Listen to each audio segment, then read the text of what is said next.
Hello students, welcome back to my channel be learning. तो students, आपका class 12 का chapter चल रहा था जीन अभिव्यक्ति एवं नियमन, जीन एक्सप्रेशन एंड रेगुलेशन। इस चैप्टर के लॉन्ग क्वेश्चन, शॉर्ट नोट सब कंप्लीट हो गए थे। उन सब की लिंक मिलेगी आपको डिस्क्रिप्शन बॉक्स में। जो आज की हमारी वीडियो है वो है very short question and answer या फिर अधिलघु प्रश्न उत्तर, जो हमारे 1 मार्क्स में आते हैं। अगर आप बुक उठा के देखोगे क्लास 11th की तो बहुत सारे शॉर्ट नोट हैं और बहुत सारे हमारे वेरी शॉर्ट नोट हैं, टिक मार्क। तो अगर आपको लास्ट एग्ज़ाम टाइम में टाइम मिलेगा तो आप सारे टिक मार्क एक बार रीड कर लेंगे। लेकिन मैं हर चैप्टर के आपको कम 10 क्वेश्चन करा देती हूँ जो सबसे ज़्यादा बार रिपीट होते हैं। तो आज की वीडियो में हम यही कवर करेंगे। तो स्टार्ट करते हैं। तो फर्स्ट क्वेश्चन है हमारा, माइटोकॉन्ड्रियल डीएनए संतानों में किस जनक के द्वारा पहुँचता है? जनक का मतलब होता है पेरेंट्स। तो जो माइटोकॉन्ड्रियल डीएनए है, मैंने आपको माइटोकॉन्ड्रिया पढ़ा दिया है क्लास 11th में, उसकी लिंक भी आपको डिस्क्रिप्शन बॉक्स में मिलेगी। तो जो माइटोकॉन्ड्रियल डीएनए है वो संतानों में किस जनक के द्वारा पहुंचता है? मतलब जो माइटोकॉन्ड्रियल डीएनए है, माइटोकॉन्ड्रियल, वो हम पेरेंट्स से हमारे अंदर जब आ रहा है तो वो किसके द्वारा आ रहा है? मदर के द्वारा या फादर के द्वारा? तो इसका आंसर है बाय मदर। अगर आपको ऑब्जेक्टिव में क्वेश्चन आता है कि माइटोकॉन्ड्रियल डीएनए पेरेंट्स से संतानों में किसके द्वारा पहुंचता है, तो ऑप्शन में अगर माय मदर होगा या फिर मदर द्वारा या फिर माता, तो बाय मदर। ठीक है। नेक्स्ट क्वेश्चन है जो मोस्ट इम्पॉर्टेंट है, मैं उसके आगे लिख देती हूँ। ठीक है। आपका एग्जाम में बहुत बार एक क्वेश्चन पूछा जाता है 1 मार्क्स में कि प्लाज्मिड क्या है? तो बैक्टीरिया में एक सर्कुलर अतिरिक्त क्रोमोसोमल डीएनए पाया जाता है जिसे प्लाज्मिड कहते हैं। जो हमारे बैक्टीरिया होते हैं, जीवाणु, उनमें एक सर्कुलर शेप का, ठीक है, एक सर्कुलर शेप का क्रोमोसोमल डीएनए पाया जा रहा है अलग से। और डीएनए प्रेजेंट है, क्रोमोसोम प्रेजेंट है, लेकिन एक अतिरिक्त, यहाँ पे लिखा है ना अतिरिक्त सर्कुलर क्रोमोसोमल डीएनए पाया जा रहा है। जो वो अतिरिक्त है वो भी सर्कुलर शेप का, उसे कहा है हमने प्लाज्मिड। वो भी किस में? बैक्टीरिया में।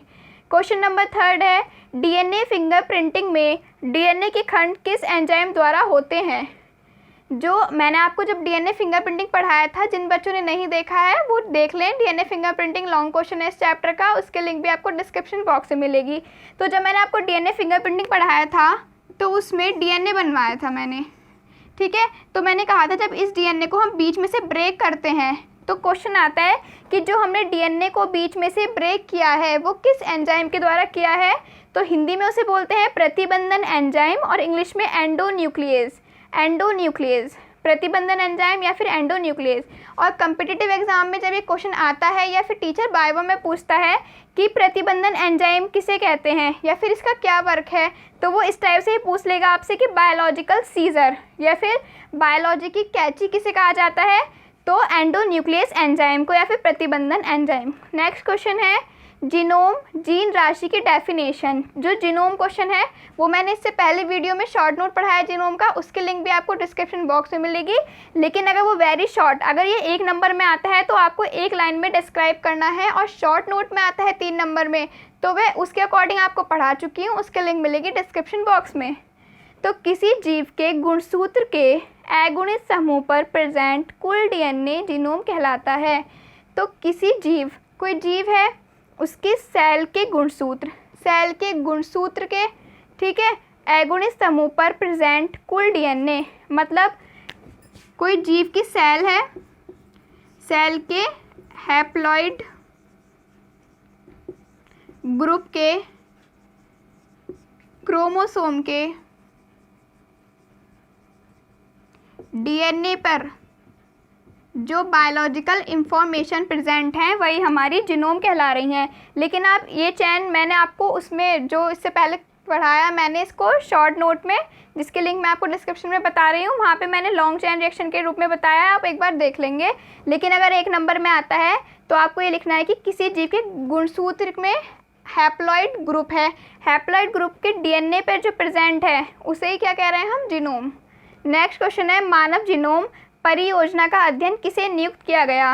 परियोजना का अध्यक्ष किसे नियुक्त किया गया?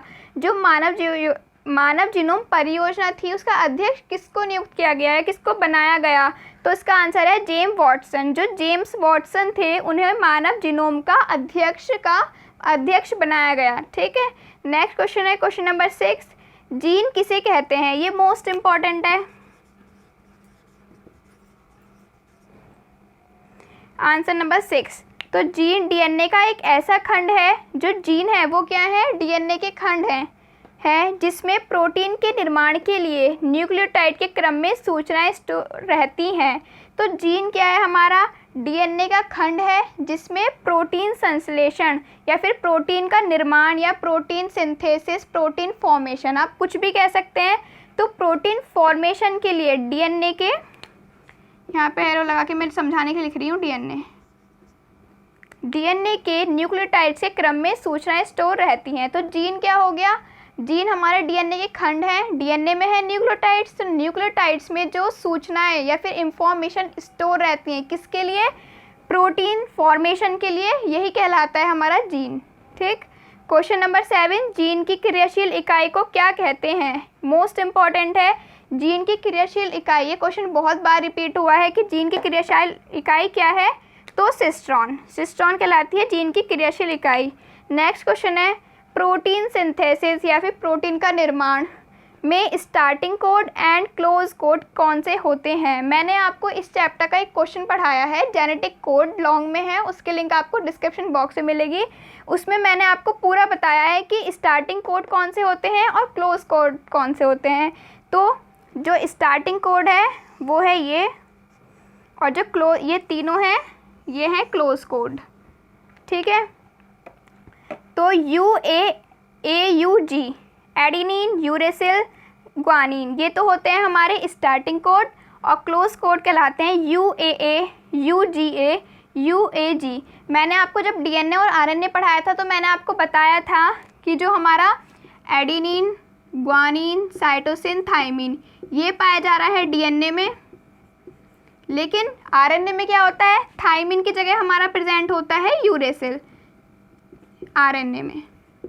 तो सिर्फ अंतर इतना है कि डीएनए में adenine, guanine, cytosine, thymine present है, लेकिन आरएनए में थाइमिन की जगह यूरेसिल प्रेजेंट होता है।